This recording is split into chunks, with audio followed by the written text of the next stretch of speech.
Hello guys, তোমরা সবাই কেমন আছো? আশা করি সবাই ভালো আছো। তো আজকে আমার রঙ্গিল কলোনিতে এসে দেখি আমার এই পাখিটা মরে পড়ে আছে। কারণ হচ্ছে পাখিটার হয়তো কোনো রকমভাবেই ঠান্ডা লেগে গেছিলো। আর এই ঠান্ডা লাগার থেকেই এর পায়খানা শুরু হয়ে গেছিলো। দেখো এখানে সবুজ পায়খানা হয়ে গেছে। তো পাখিটার বিশেষ কিছুই ঠান্ডা লেগেছিল, আদার্স কোনো রকমের সমস্যা ছিল না। তা দেখো এখানে পাখিটা আজকে সকালবেলায় দেখলাম মরে পড়ে আছে।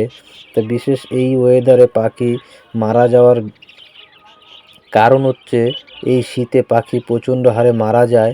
এখনকার যে ওয়েদার চলছে, এই ওয়েদারে পাখির বিশেষ কিছু যত্ন করতে হয়, না হলে কি পাখি এভাবে মারা যায়। তো আমার এই পাখিটার বিশেষ কয়েকদিন এরকম শরীর খারাপ ছিল, একে ট্রিটমেন্ট করেছিলাম ঠিকই, তারপরও পাখিটাকে বাঁচাতে পারিনি। আর আমার আরেকটা পাখি আছে, সেই পাখিটারও এরকম ঠান্ডা লেগে গেছে। তো অবশ্যই পাখিগুলির ঠান্ডা লেগে যাচ্ছে এই ওয়েদারের কারণে। আর যেটা করতে হবে, পাখির যত্ন না করলে পাখির এরকম ঠান্ডা লেগে যাবে। তো দেখো বাদবাকি যে পাখিগুলি আছে আমার, সেই পাখিগুলি অন্তত খুবই ভালো আছে। আর এই পাখিটা ঠান্ডা লেগে আবার চুপ করে এক কোনায় গিয়ে বসে থাকে। তার কারণ হচ্ছে এখন যে ওয়েদার চলছে, এই ওয়েদারের কারণে পাখির বেশিরভাগই ঠান্ডা লেগে যায়। তো এই ওয়েদারের কারণটা হচ্ছে, যেহেতু এখন শীতকাল, এই শীতকালে কিছু করার নেই। তার কারণে পাখির এখন একটু বিশেষ করে যত্ন করতে হবে, নয়তো কি পাখির দেখবে এরকম ঠান্ডা লেগে মারা যাবে।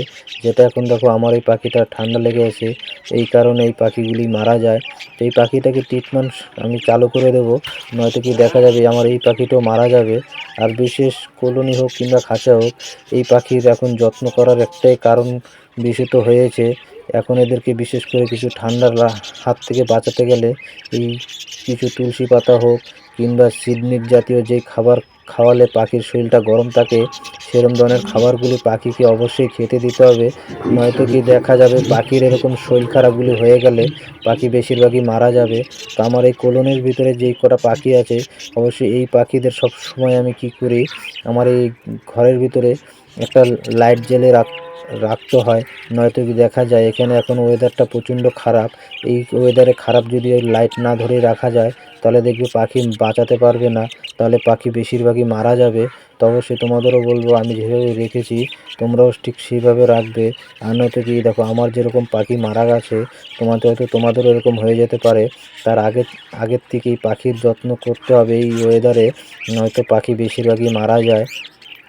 আমার যে এখানে কলোনির ভিতরে যেই পাখিগুলি রয়েছে, বেশিরভাগই পাখি এখনও সুস্থ আছে। আর এই পাখিটা তোমার শরীর খারাপ হয়ে গেছে। এই পাখিটার শরীর খারাপ হওয়ার কারণে বাদবাকি যে পাখি আছে, সেই পাখিদেরও দেখা গেল শরীর খারাপ হয়ে যাবে। তো অবশ্যই পাখির যেন শরীর খারাপ না হয়ে যায়, তার কারণে আমি আরেকটা কাজ করেছি। সেটা হলো পাখির খাঁচার ভিতরে আমি সবসময় এখন একটা লাইট জ্বালিয়ে রাখি। নয়তো কি দেখা যায় পাখির যে এখন ঠান্ডার মৌসুম চলছে, এই ঠান্ডার মৌসুমে পাখির শরীর খারাপটা হয়ে যাবে। তো আমি এখানে একটা 100 ওয়াটের সবসময় একটা লাইট জ্বালিয়ে রাখি। না হয়তো কি পাখির যে কলোনির ভিতরে, এর ভিতরে প্রচণ্ড হারে ঠান্ডা থাকে। আর চারো সাইড যেগুলো আছে অবশ্যই এগুলো ঢেকে রাখি, নয়তো কি পাখির বেশিরভাগই এরকম ঠান্ডা লেগে মারা যাওয়ার প্রচণ্ড চান্স থাকে এই শীতে।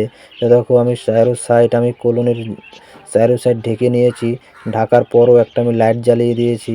আর এই খাঁচাগুলি আছে, খাঁচাগুলি অবশ্যই আমি রাতে আবার ঢেকে দিই, নয়তো কি তারপরও পাখি দেখো বাঁচানো যাচ্ছে না।